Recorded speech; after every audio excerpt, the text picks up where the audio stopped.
Bueno, vamos a ver. Entonces, habíamos quedado en que habíamos hablado de Schumpeter, ¿ok?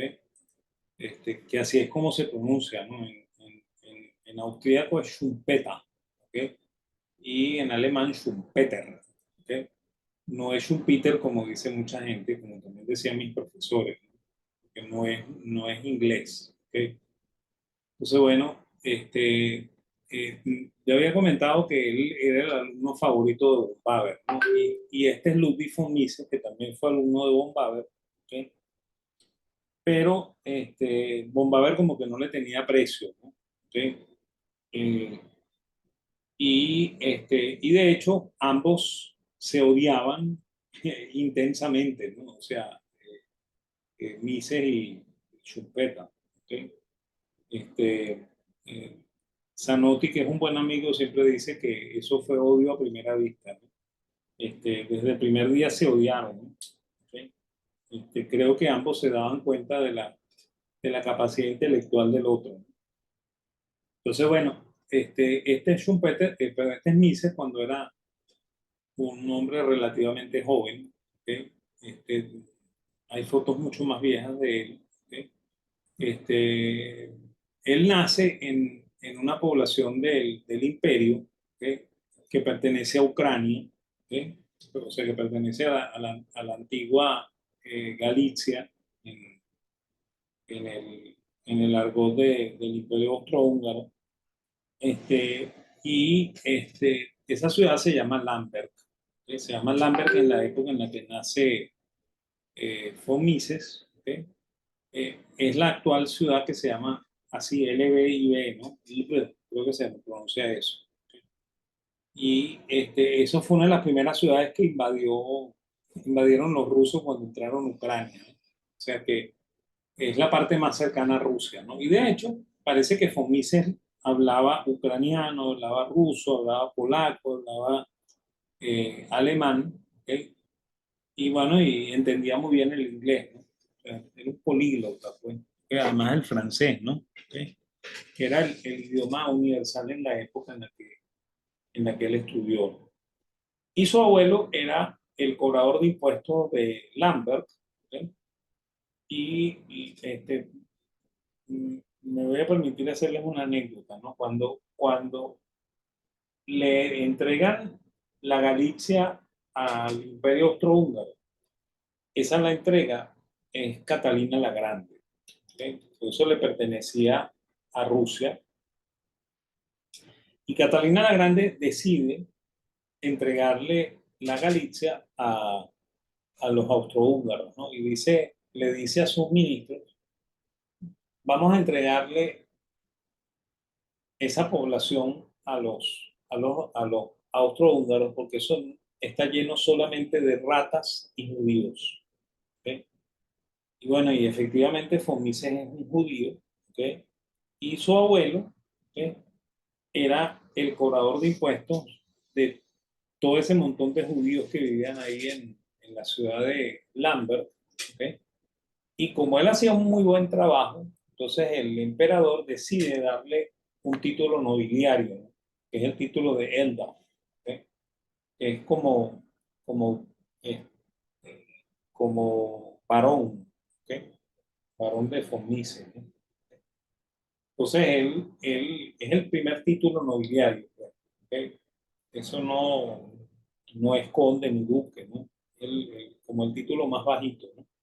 Y eso marca un poco al imperio, ¿no? El imperio austrohúngaro era un imperio bien particular, ¿no? Donde le daban título nobiliario a un judío. Ustedes se imaginan, eso no pasaba en ninguna parte del imperio, en ninguna parte de Europa, pues, ¿ok? Eh, y bueno, y también los judíos de esa zona no eran judíos practicantes, ¿no? De hecho, Fomises toda su vida fue un agnóstico, ¿ok?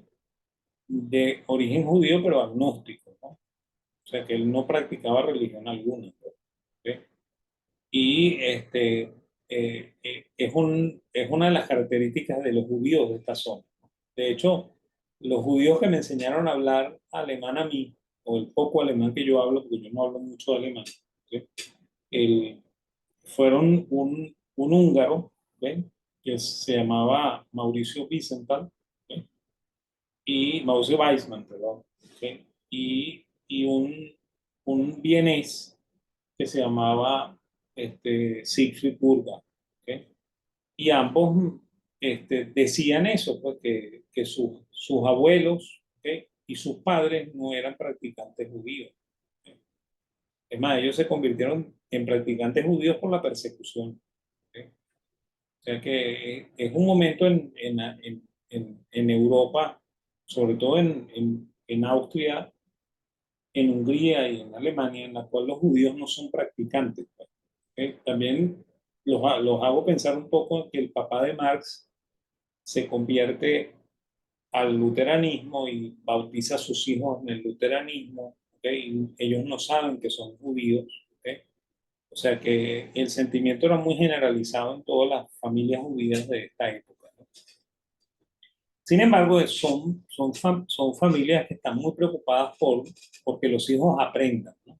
¿Okay? Y de hecho, la familia se va a mudar a Viena, ¿okay?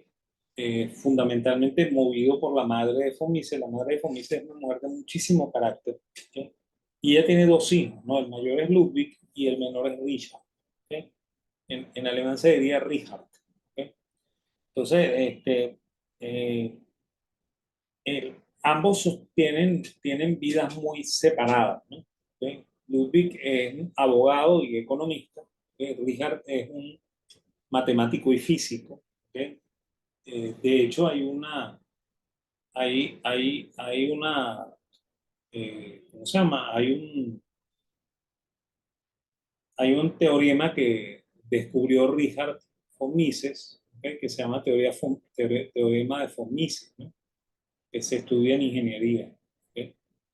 Y él era profundamente positivista, ¿okay? Y su hermano era un antipositivista, ¿no? Y de hecho no se hablaban, ¿okay? O sea, después que ya eran adultos, que había rencillas entre ellos dos.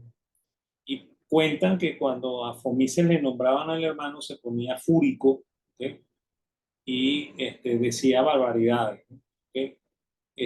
Hay muchas versiones al respecto, ¿no? Yo no estoy muy seguro de esas cosas porque hay gente que dice que él tenía un carácter muy enredado, ¿okay? Y hay gente que dice que no, ¿okay? Que por el contrario era un tipo muy tolerante, ¿no? Entonces yo no sé a quién creerle, ¿no? Pero sí hay anécdotas acerca de la intolerancia de Fomises y acerca de la tolerancia también. No tengo manera de saber si una u otra son verdad. ¿Ok? Él estudió Derecho, ¿ok? Y se graduó de doctor en 1906. ¿Ok? O sea que fue compañero de Schumpeter y como comenté antes, se odiaban a primera vista, ¿no? Los dos no se podían ver. ¿Ok? Y él, al graduarse, empieza a trabajar como funcionario público. ¿Ok? Eh, este, Eso dura muy poco. En 1909 se convierte en director de la Cámara de Comercio de Viena. ¿Ok? Y la Cámara de Comercio de Viena es una cámara que agrupa comerciantes y pequeños industriales vieneses. ¿Ok? Y él trabaja allí. ¿Ok? Y durante la Primera Guerra, él va a ser oficial de artillería y luego va a ser asesor económico del Ministerio de Guerra, ¿no? Y aquí hay una cosa curiosa, ¿no? Ludwig von Mises es oficial de artillería y también Hayek va a ser oficial de artillería. Hayek es mucho menor, ¿no? Hayek tiene apenas 13 años y se recluta en el ejército y entra como oficial de artillería. ¿Ok? En este momento no hay computadoras. ¿Ok? Y un oficial de artillería es un tipo que está especializado en lanzamiento de proyectiles, ¿no? Por lo cual maneja el cálculo diferencial y la física, ¿no? Entonces, eso quiere decir que von Mises manejaba eso, ¿ok? Y de hecho, Hayek también, ¿no? Lo cual dice que estos dos austríacos eran duchos en matemáticas, ¿ok? Lo cual tampoco es una cosa extraña en el mundo austríaco, ¿no? A veces los que manejamos más la matemática no confiamos en la matemática como método para la economía, ¿no? ¿Ok? O sea que es, es técnicamente, ¿cómo se llama? Un issue, pues. O sea, es algo que normalmente ocurre en el mundo austríaco. ¿Ok? De hecho, miren, uno de los discípulos de von Mises es dos de los discípulos de von Mises, ¿no? Uno es Morgenstern y el otro es von Neumann, y ambos son los que desarrollan la teoría de juegos, que es abiertamente matemática. Bueno, eh, von Mises en el año de 1912 escribe un libro que es paradigmático, que se llama La teoría del dinero y el crédito, ¿sí? Y ese libro tiene dos elementos fundamentales, ¿no? En primer lugar, el teorema autorregresivo del dinero, ¿sí?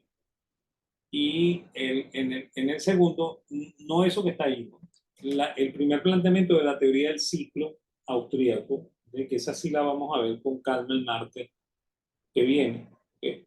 El teorema autorregresivo del dinero es el intento de explicar cómo es que el dinero se convierte en dinero. Entonces él dice que yo sé que el dinero de hoy es dinero porque lo fue en el periodo anterior, ¿sí? Y sé que en el periodo anterior fue dinero porque lo fue también en el periodo anteanterior y así sucesivamente, ¿no? Hasta que yo llegue en un momento al, al momento inicial en el cual el metal pasó a ser dinero, ¿sí? Y de esa manera es que yo sé que eso fue dinero, pues. Ese es el teorema autorregresivo del dinero. Y eso trata de explicar un poco lo que originalmente dijo Menger, ¿sí? Y bueno, y ahí él dice que el verdadero valor del dinero es su capacidad de compra, ¿no? O sea, que ese es el verdadero precio del dinero, la capacidad de compra del dinero, ¿no? No la tasa de interés. Un poquito después, 10 años después, él escribe un libro que se llama Socialismo, que ya en 1922, ¿sí? eh, ya el Imperio Austrohúngaro se acabó, están viviendo la República Austríaca, y la República Austríaca original es una república socialista, ¿no? Que son socialdemócratas los que están mandando, y estos socialdemócratas van camino un, a un sistema comunista, ¿okay? Y entonces él escribe este libro que se llama Socialismo, ¿okay? Y bueno, él en ese trabajo él dice que el socialismo es la interrupción del proceso de mercado, ¿okay? Fíjense que no está asociado a decir izquierda, derecha, ni nada, sino que es la interrupción del proceso de mercado. El proceso de mercado es la libertad de mercado, ¿okay? Y él dice en ese libro que el socialismo es imposible, ¿okay? Porque al tratar de controlar el mercado, ¿okay? Eso impide la formación de precios libres, y es imposible que se realice cálculo económico en esa sociedad, ¿okay? Entonces, él decía que el socialismo era impracticable porque la sociedad no tenía precios libres, ¿okay? Y no tenía manera de tomar decisiones acertadas. Y de hecho, bueno, quizá una de las razones por las cuales el socialismo se acaba en el 89 en los países de la órbita soviética es precisamente porque ellos no tienen capacidad de planificar, pues. O sea, planificaron y planificaron y planificaron hasta que aquello reventó, ¿eh? Entonces, esa es la explicación que él da del socialismo, ¿eh? Y el socialismo también tiene una importancia radical en Hayek. Eso lo vamos a comentar en la clase de la semana que viene, ¿okay? Él, después de que se da la Primera Guerra Mundial, él regresa a la Cámara de Comercio, ¿okay? Y desde ahí hace estudios económicos. Fundamentalmente en esa época escribe muchísimos artículos académicos, en las cuales él va demostrando que lo que están haciendo los socialistas es equivocado, ¿okay? Y es una época bien curiosa porque ahí él aplica estadística y aplica matemática, ¿okay? Pero no para fundamentar teoría, ¿no? Sino para explicar lo que le está mostrando, con lo cual abre una cancha en el mundo austríaco, ¿no? Nosotros podemos usar matemática para explicar, ¿okay? Pero no para hacer teoría, ¿okay? Este, en esa época también él trata de ser profesor en la Universidad de Viena, y la Universidad de Viena no tiene presupuesto para contratarlo a él como profesor. Aquí también hay que acordarse que este no es el alumno favorito de von Baber, por lo cual la Universidad de Viena tampoco le tiene mucha admiración a von Mises. Entonces, bueno, sin embargo, lo autorizan para que él tenga un seminario privado, ¿no? Eso en alemán lo llaman Privatdozent, ¿ok? O sea, docente privado, ¿no? ¿Ok? Que es un profesor que no tiene sueldo en la universidad, ¿ok? Él tampoco tiene cátedra dentro de la universidad, por lo cual él no puede trabajar en los salones de la universidad. Sin embargo, la universidad lo autoriza para que él dirija tesis, etcétera, etcétera, ¿ok? Y le cobre a los alumnos por ese trabajo. Entonces, él va a tener un grupo de alumnos, ¿ok? Que forman parte de ese seminario privado que se reunía, si mal no recuerdo, los días jueves, ¿ok? La reunión comenzaba como a las 5 de la tarde, cuando FOMI se cerraba la oficina de la Cámara de Comercio, ¿ok? Y comenzaba a trabajar con estos muchachos, ¿no? ¿Ok? Y bueno, eso terminaba en una noche de farra, ¿no? Se iban a los cafés vieneses a tomar café y cosas mayores que café, ¿ok? Y bueno, y así terminaba el día de clase, pues. A veces tomando licor y a veces yendo para los cabarets donde había espectáculos nudistas y cosas de esas, ¿no? Entonces ahí él funda el Instituto Austríaco para el Estudio del Ciclo, que es donde va a trabajar Hayek con él, ¿ok? Y entre ambos descubren, el, o sea, entre ambos descubren no, porque ya la teoría del ciclo está planteada en la teoría eh, del dinero y del crédito, ¿ok? Ellos profundizan en el conocimiento del crédito, del ciclo en este momento, ¿ok? Y bueno, en 1934 él toma la decisión de dejar Austria, ¿ok? Se va a Ginebra, pasa algo muy parecido que con Schumpeter, ¿ok? O sea, él se da cuenta de que los nazis están a punto de tomar el control, ya tomaron el control de Alemania en el 33, ¿ok? Y él piensa que este, eh, en muy corto plazo Hitler va a entrar en Viena y se va a adueñar de Austria. Y bueno, y él le recomienda a sus discípulos, algunos de ellos son judíos, el caso de Morgenstern, el caso de Fritz Mahler, ¿okay? Algunos son liberales, ¿okay? Como lo era Hayek y como lo era von Neumann. Entonces él les va a recomendar que se vayan, ¿okay? Que se vayan de Viena, y así poco a poco todos se van yendo y el último que se queda es él, y él se va a Ginebra y ahí va a ser profesor, ¿okay? Ahí va a tener un cargo de profesor pagado, ¿okay? O sea, ya no es un privat docent en Ginebra, ¿okay? Trabaja en un instituto de educación superior que se llama Instituto de Estudios Internacionales, y ahí va a trabajar hasta 1940, ¿okay? O sea, después que ya la Segunda Guerra está arrancada, ¿okay? Y bueno, ahí en Suiza él se casa con Margrit Herfeld Sereny, ¿okay? Ella es una viuda, ¿okay? Es viuda de un señor que se llama Ferdinand Sereny, ¿okay? Y bueno, y él es la madre de una muchacha que se llama Gita Sereny, que es famosa, ¿okay? Y de un chico también que se llama Guido Sereny, que vivió en Venezuela, ¿okay? Y bueno, y por esa razón, en alguna ocasión, von Mises vino a Venezuela, ¿okay?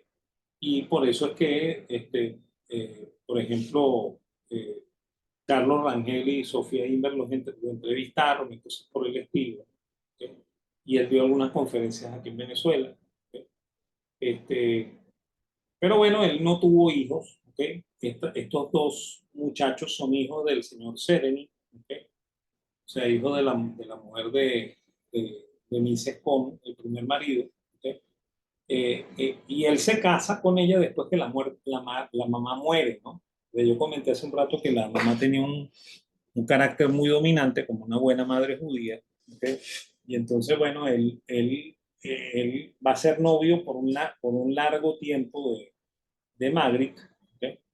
Y él no se va a casar con ella por respeto a la madre hasta que la madre se muere.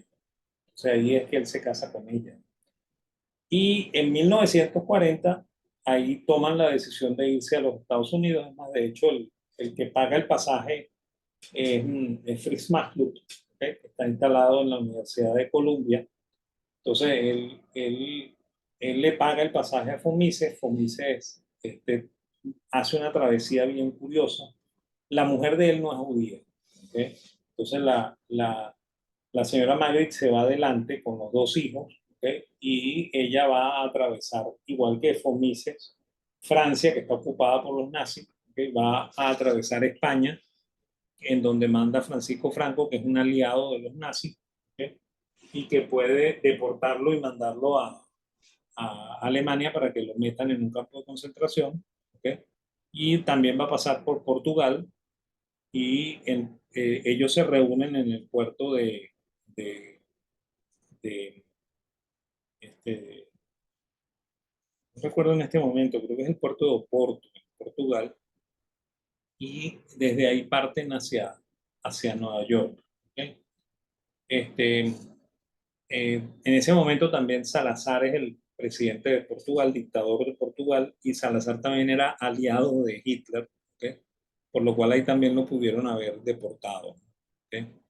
Es más, cuentan que técnicamente la SS estaba detrás de él tratando de atraparlo y no lo logró atrapar hasta que el tipo se montó en el barco y se fue. ¿Ok? Este, bueno, allá al llegar a Estados Unidos, bueno, en el viaje hacia Estados Unidos, él escribe dos artículos que son profundamente pesimistas, ¿no? Porque él es un hombre que ya tiene 60 años, ¿ok? Y va a empezar de cero, ¿no? ¿Okay? El hombre está pesimista por lo que le está pasando, ¿no? Y pesimista también por lo que le está pasando al mundo de habla alemana, ¿okay? Con el gobierno de Hitler. Y bueno, él cuando llega a Nueva York, entonces recibe primero el apoyo de la Fundación Rockefeller, del fondo William Folker. ¿Okay? Fíjense que este fondo William Folker fue el que crió a Paul Volcker, el que fue presidente del Banco de la Reserva Federal, por lo cual Paul Volcker oyó clases de von Mises, ¿no? ¿Okay? Y bueno, y él se convirtió en profesor visitante de la Universidad de Nueva York, otra vez vuelve a ser profesor sin sueldo, ¿okay? Y ese puesto lo va a ocupar hasta el año de 1945, ¿okay? Y luego él, perdón, desde 1945 hasta el año 69, cuando se jubila, ¿okay? Él nunca le pagaron salario, quien pagaba el salario de él era la Fundación Rockefeller y la Fundación Volcker, que eran los que pagaban el cargo de él de profesor en Nueva York, y bueno, y ahí escribió también muchísimo, ¿no? ¿Okay? Entonces, en ese momento él monta el segundo seminario, ¿okay? Y en ese segundo seminario va a estudiar toda la nueva generación austríaca, ¿okay?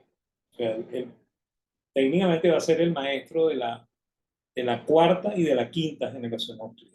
Por eso es que les digo que él es el salvador de esto, ¿no? ¿Okay? Porque si no es por él, se pierde toda esta forma de entender la economía. ¿Okay? Y bueno, él, en el año 62 le van a dar una condecoración austríaca, ¿okay? Le van a dar la condecoración austríaca de la ciencia y el arte. ¿Okay? Eso se lo entrega el embajador de Austria en Washington. ¿Okay? Y bueno, esa es más o menos la vida de Formice. ¿Okay?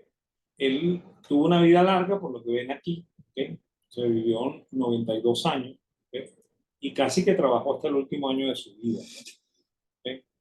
Este, él, además de la teoría del dinero y del crédito, el libro fundamental de Formice es La acción humana, ¿okay? Que no es un manual de economía, ¿okay? Aunque se llama Tratado de Economía, ¿okay? O sea, no sirve para dar clases de economía austríaca, pero es un manual bien curioso, ¿no? Que comienza explicando cerca de 12 capítulos de metodología, ¿okay? por lo cual Mises está muy preocupado por la metodología. ¿Okay? Entonces él ahí plantea que la economía es parte de un grupo de ciencias que él llama praxeología, que son las ciencias de la acción. ¿Okay? Y fíjense, en esto se parece un poco a, a Juan Bautista Say, ¿no? Porque Juan Bautista Say decía que la economía era una ciencia de los hechos, no de la acción, pero de los hechos, que es más o menos lo mismo, ¿no? ¿Okay? Y él cree que la economía es deductiva, ¿okay? Así como lo fue en el mundo clásico, ¿okay?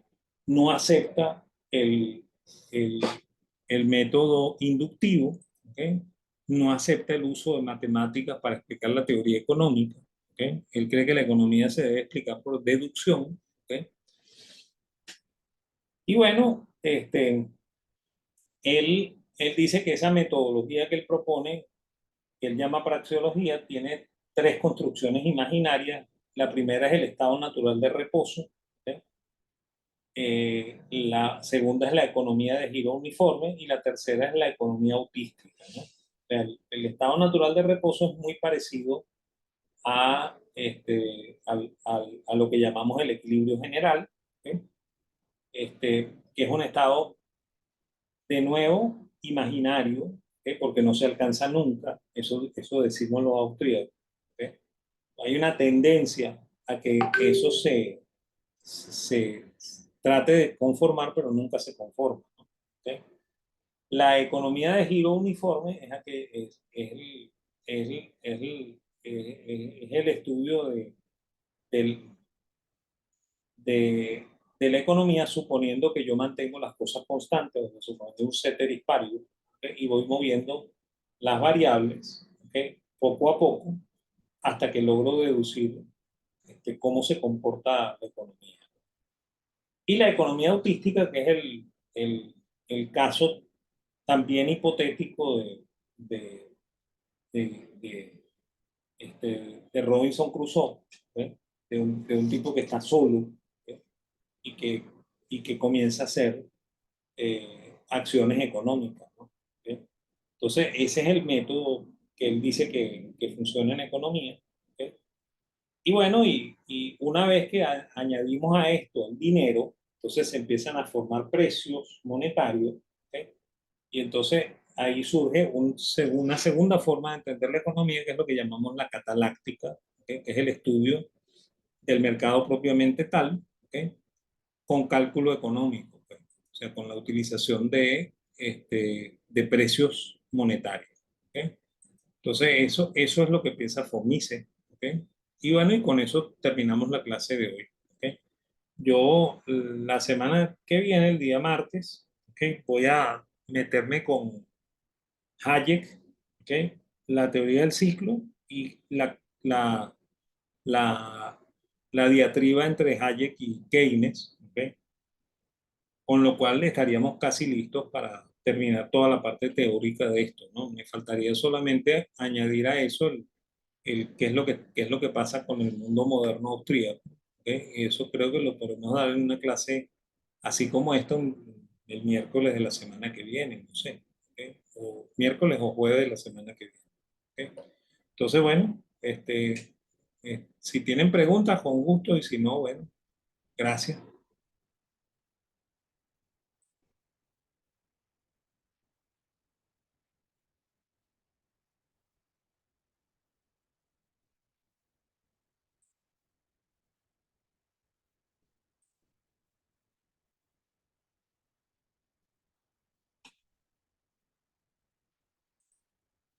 ¿No hay preguntas o todo, o se quedaron mudos? Profe, yo particularmente no tengo preguntas. Ok, vale.